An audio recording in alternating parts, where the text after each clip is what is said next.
Sebagai seorang coach, sudah tentu yang namanya pembelajaran jadi bagian tidak terpisahkan dari aktivitas yang saya jalani, baik itu mengajar ataupun belajar. Ya, begitulah. Ada kalanya saya mengajar di kelas-kelas pelatihan yang saya fasilitasi, ada kalanya juga saya belajar di kelas-kelas pelatihan yang saya ikuti. Nah, di sini uniknya. Dari sekian banyak kelas pembelajaran yang pernah saya fasilitasi atau saya ikuti, ada saja orang-orang yang setelah belajar mendapatkan manfaat luar biasa dari ilmu yang mereka pelajari. Ada juga yang setelah belajar malah seperti tidak mendapatkan manfaat apapun. Maksud dari manfaat ini ada dua. Ada yang dalam kemampuan menggunakan, ada yang dalam memetik hasil. Ada yang setelah belajar keilmuan tertentu, jangankan memetik hasil, mampu menggunakan saja tidak. Seolah-olah yang mereka pelajari itu tidak berbekas. Ada juga yang setelah belajar keilmuan itu mampu menggunakan, tapi setelah menggunakan pun ternyata tidak ada manfaat nyata yang mereka dapatkan darinya. Nah, bagaimana hal ini bisa terjadi? Karena saya bergelut di dunia pembelajaran ini, ada kalanya saya mengajar dan ada kalanya saya belajar, ya saya merasa hal ini perlu dipahami, agar nantinya proses pembelajaran yang saya jalani efektif. Baik ketika saya belajar, agar ilmunya menjadi manfaat ketika saya praktekkan, juga ketika saya mengajar, agar ilmunya menjadi manfaat bagi peserta yang mempelajarinya.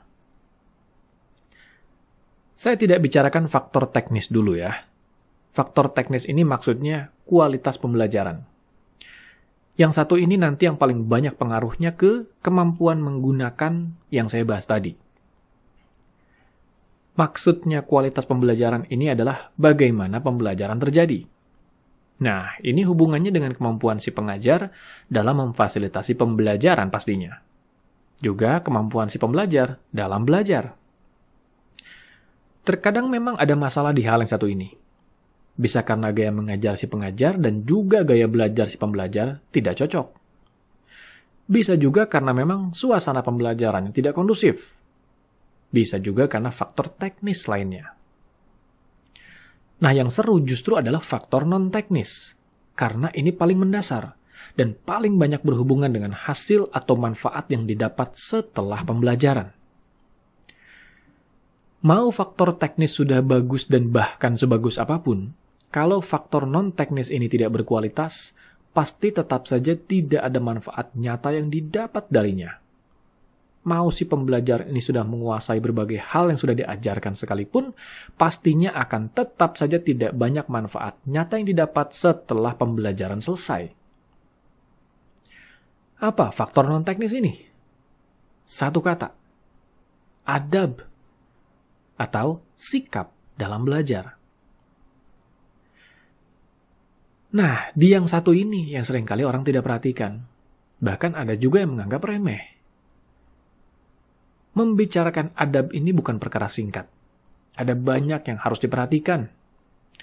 Bahkan dari awal sebelum pembelajaran dimulai saja, yang satu ini harusnya sudah dijaga.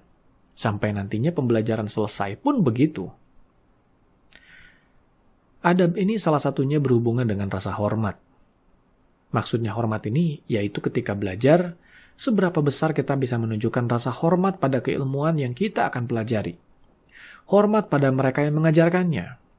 Hormat pada aturan pembelajaran yang diberikan. Hormat pada amanat yang menyertai keilmuan itu. Hormat pada yang mengajarkannya bahkan setelah pembelajaran itu selesai. Karena bagaimanapun, jalan turunnya ilmu itu adalah dari mereka. Termasuk juga hormat pada diri sendiri ketika belajar. Dengan memastikan kita meletakkan atensi terbaik ketika belajar, fokus sebaik mungkin, mengatur waktu dan energi sebaik mungkin agar bisa mengikuti pembelajaran dengan baik. Kalau dari awal saja rasa hormat ini tidak ada, pasti belajarnya asal-asalan, seenaknya, dan bahkan bisa jadi kurang ajar. Kalau sudah begini, pasti akan ada konsekuensinya nanti. Kalaupun ilmunya dikuasai, pasti manfaatnya tidak didapat ketika ilmu itu dipraktekkan nantinya. Rasa hormat ini nantinya akan berhubungan dengan niat, yaitu niat ingin belajar keilmuan itu untuk apa? Kalau dari awal saja niatnya jelek, atau hanya fokus untuk memenuhi ego diri sendiri, pasti sama juga hasilnya. Tidak banyak manfaat yang diperoleh dari keilmuan itu nantinya. Maka, luruskan niat. Pastikan niat kita belajar adalah untuk bisa memetik manfaat terbaik dari keilmuan itu dan membagikan manfaat itu pada sebanyak mungkin orang agar mereka ikut merasakan manfaatnya. Adab, hormat, dan niat. Hal sederhana yang ternyata tidak sederhana.